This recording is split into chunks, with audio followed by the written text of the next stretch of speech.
नमस्कार। मैं आज यहाँ पर माड़ा स्थित स्थान पे आया हूँ।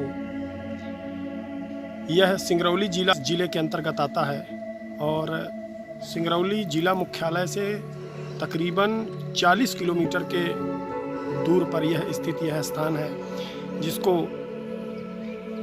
वन विभाग ने इको पार्क का नाम दिया हुआ है। जैसा कि यहाँ पे आप देख रहे हैं, सामने साइड ये गुफा है जिसको लोग कहते हैं कि यह पांडवों के द्वारा बनाई गई है, इसका निर्माण किया गया है।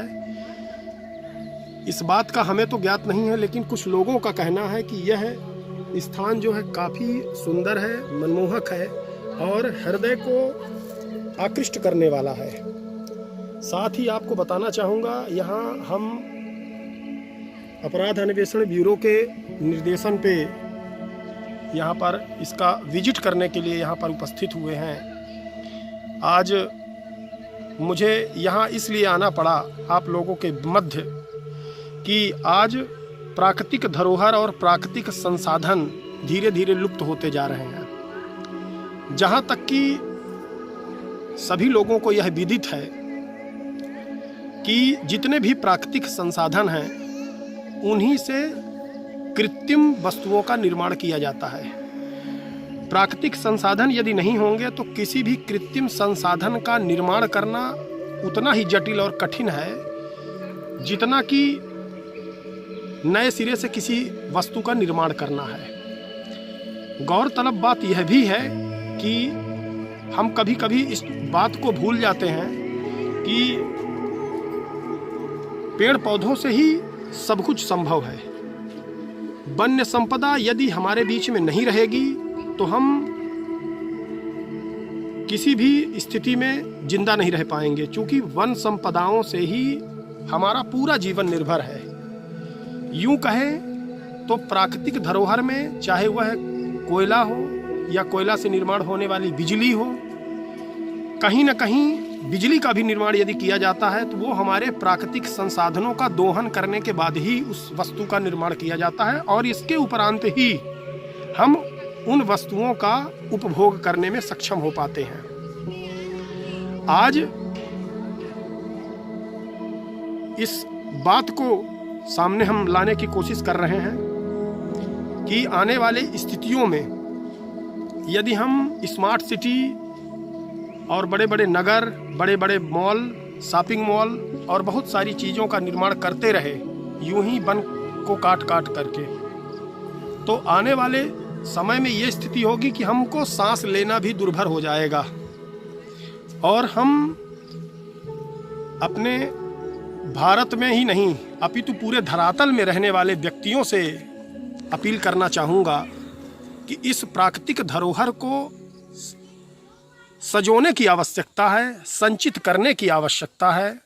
और यदि हम इन धरोहरों को संचित करने में अपना महत्वपूर्ण योगदान देंगे तो शायद आने वाले समय में हम जीवित रह पाएंगे, क्योंकि जीवन का जो समय है वो सीमित होता है। प्रकृति ने, जिसको हमने कभी देखा ही नहीं, उसने ये सारी चीज़ों को बनाया है और बनाने के साथ साथ हमें सारी सुख सुविधाओं को मिलने में हमें कहीं ना कहीं बहुत अच्छी आसानी हो रही है।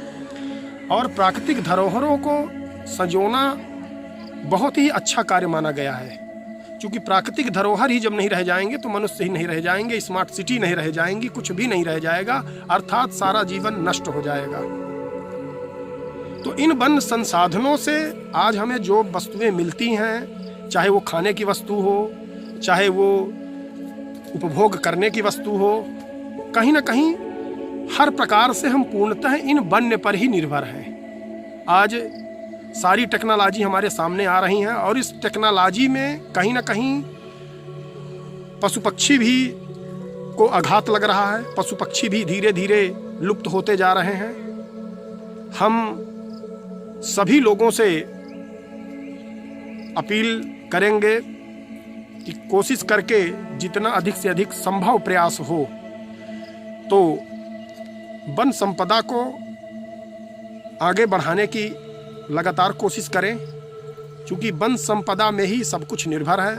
आज हम सिटियों में रहते हैं, बड़े बड़े एयर कंडीशन कमरों में अपना जीवन यापन कर रहे हैं, लेकिन कहीं ना कहीं हमारे वातावरण में पर्याप्त ऑक्सीजन है, पर्याप्त पानी है, नमी है। इस कारण से हमें एसी एयर कंडीशन की सुविधाएं हमें घर के अंदर मिलती हैं। वातावरण में यदि हवा नहीं रह जाएगी, नमी नहीं रह जाएगी, तो एसी भी पानी बनाने में अक्षम हो सकता है।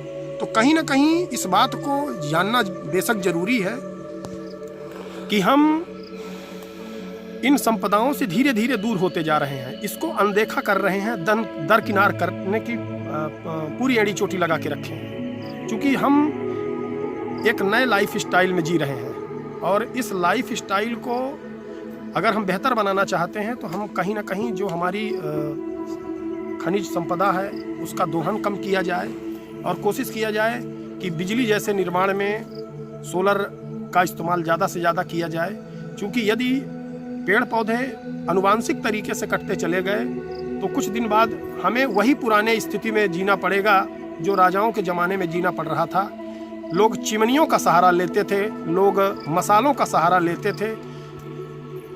और यही नहीं, आने वाले समय में जब सारी विद्युत संपदा या कहें कि विद्युत ही नहीं रह जाएगा तो आज हम जो ये मोबाइल, कंप्यूटर और अन्य कृत्रिम उपयोग कर रहे हैं, इन सभी का उपयोग बंद हो जाएगा। हम उसी पुरानी कंडीशन में आके खड़े हो जाएंगे जहां हम आज से 400 साल पहले थे। और इसी शब्दों के साथ और पूर्ण विराम के साथ हम अपनी बात को रखते हुए यह भी कहना चाहेंगे कि पूर्णतः आप सहयोग करें, पेड़ पौधे ज़्यादा लगाएं जिससे हमें पर्याप्त ऑक्सीजन मिले। क्योंकि अगर ऑक्सीजन आज कम है तो कहीं ना कहीं वो हम सभी लोगों की कहीं ना कहीं कोई कमियों के कारण है और इन कमियों को दूर करना हमारा सबसे पहला फर्ज है। क्योंकि यदि जीवन को अच्छे तरह से व्यतीत करना है तो जंगल सबसे महत्वपूर्ण है। क्योंकि जंगल यदि नहीं है, वातावरण सुंदर नहीं है, मनमोहक स्थान हमें नहीं मिलेंगे तो हम कहीं ना कहीं मृत्यु के अंतिम किनार पर पहुंच सकते हैं। और इसी के साथ मैं अपनी वाणी को विराम देना चाहूँगा। राष्ट्रीय अपराध अन्वेषण ब्यूरो की ओर से आप सभी भारतीय नागरिकों का तहे दिल से आभार ज्ञापित करता हूँ। धन्यवाद। जय हिंद, जय भारत।